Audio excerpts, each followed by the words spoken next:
Hey there! If you're a parent or caregiver in Colorado, you've probably caught wind of the great news about free school meals. But beneath those exciting headlines, there's actually a really crucial paperwork twist that you might be missing completely.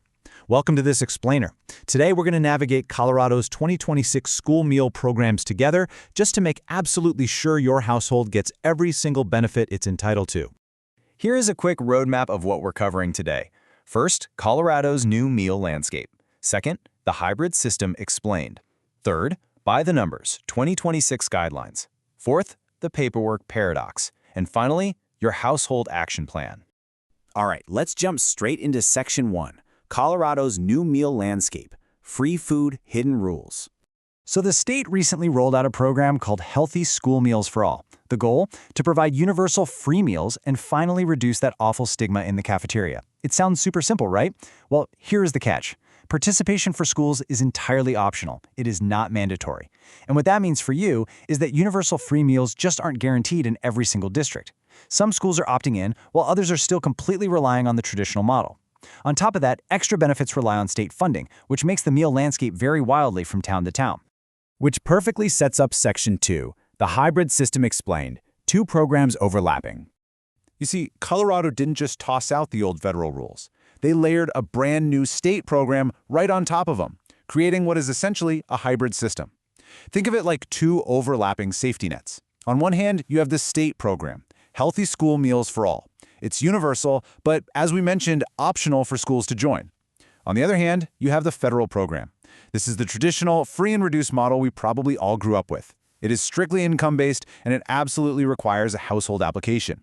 In Colorado right now, these two models are operating at the exact same time. So a student might receive free meals because their school opted into the state program, or because their household qualifies under federal income guidelines. Or hey, maybe even both. Let's move into Section 3, by the numbers, 2026 guidelines and updated income thresholds. To see if you actually qualify under the federal side of this hybrid system, we really have to look at the numbers. Now, these thresholds are adjusted every single year to match guidance from the USDA.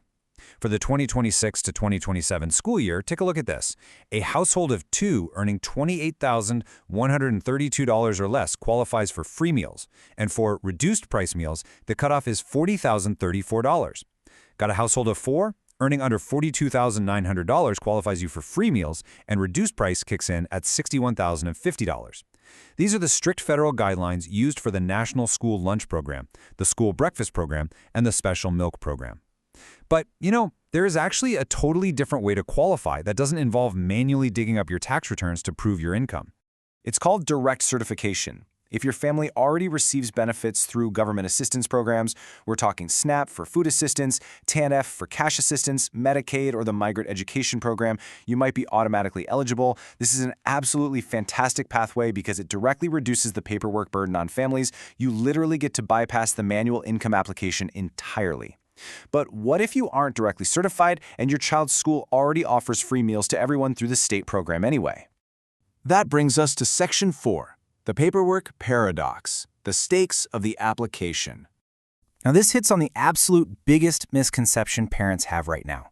It boils down to this one exact question. If your kid's school opted into the state program and the cafeteria is already handing out free lunch to every single student, why on earth would you spend your Tuesday night filling out an income application? It feels completely redundant, right? Like a total waste of time. But the state is practically begging families to still fill out this form. And here's why. That piece of paper is essentially a master key. Filling out the form is not just about a tray of food. It unlocks crucial school funding that is fundamentally tied to student need. If parents don't fill out the form just because meals are already free, the school looks wealthier on paper than it actually is. And the result? They lose out on vital state and federal dollars. Plus, this form can connect your family to other assistance programs like SNAP and Medicaid, and even provide potential fee reductions for your own household for things like athletics or standardized testing. It is a massive win-win, but obviously only if you actually submit it. And you really need to act fast, which brings us to this critical number, 30. Eligibility generally only lasts for the current school year. Last year's status does not just automatically cover you indefinitely. Your previous eligibility only carries over for a maximum of 30 operating days into the new school year. Think of it as a very strict countdown clock.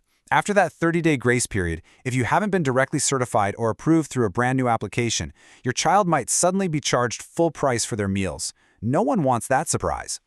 So let's get you prepared. Section 5, your household action plan. Next steps. Let's wrap this explainer up with a highly actionable checklist to ensure your household is fully covered with absolutely no disruptions. Follow these 5 steps. Number 1, check with your local district today to see if they actually participate in the Healthy School Meals for All state program. Just never assume. Number 2, submit that household income application if your school asks for it. Yes, even if your meals are currently free. Number 3, review those updated 2026-27 income guidelines we looked at earlier, especially if your household income has changed recently. Number 4, if you are on SNAP, TANF, or Medicaid, explicitly ask your school about direct certification to save yourself the paperwork headache. And finally, number 5, treat every annual notice as important and respond promptly. Because as the Colorado Department of Education notes, staying informed is the key to making sure no child misses a meal they qualify for. The message here is truly encouraging. The help is out there, it's widely available, and school meal access remains a massive priority in Colorado. But because school participation and federal rules do change annually, your proactive attention to these little administrative details is honestly just as important as the food itself. Which leaves us with this final critical question to chew on. Will your child's 30-day grace period run out before you fill out the form? Please, don't let a simple technicality disrupt your kid's day or defund their classroom. Take just a few moments today to check your school district's policy online and submit your application, making sure your family and your school gets the exact support they deserve this year. Thanks so much for joining me on this explainer, and stay informed out there.